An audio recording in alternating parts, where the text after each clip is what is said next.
Ano ba yan? Ginagawa na. Baliw yata eh.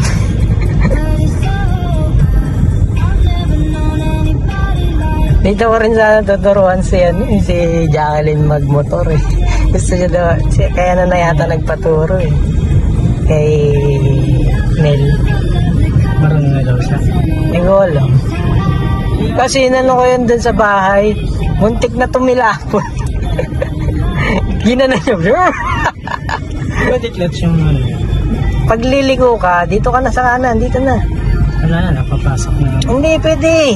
Wala naman tao. Kanan ka. Sige na, wala namang ano. Pag walang mga sign, traffic sign, sign, ilaw. Anoin mo lang, tawag dun. Ano tawag dun? Kapakapain mo lang kung may dadaan.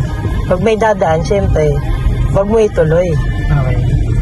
Parang magbumotor ka lang din. Siyempre, titignan mo, baka may biglang dumaan. Kita mo nga, mas maganda to, kitang-kita mo lahat eh. Nakaupo ka. Kasikat ka dun sa bilog.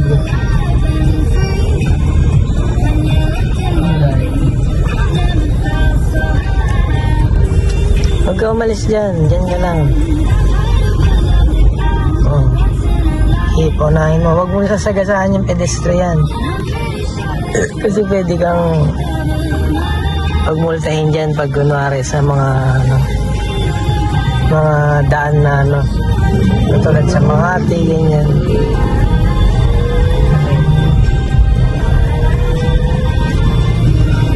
Mga kulit lang mga motor eh. Kahit saan yan eh. Walang mga linya kasi yung mga yan, kaya kahit saan. Ganda sa nag-driving. Mas maraming signal light pa. Siyempre, bagalan mo na pag malapit ka na. O, ikot.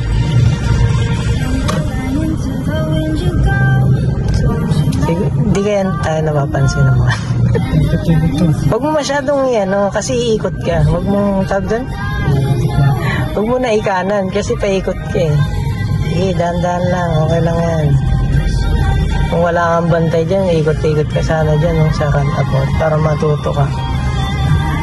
Mabilis ka matututo dyan sa roundabout. Yung mga pa-curb na yung mga ganun-ganun. Diyan ka matututo sa mga roundabout. Pangilan na yan.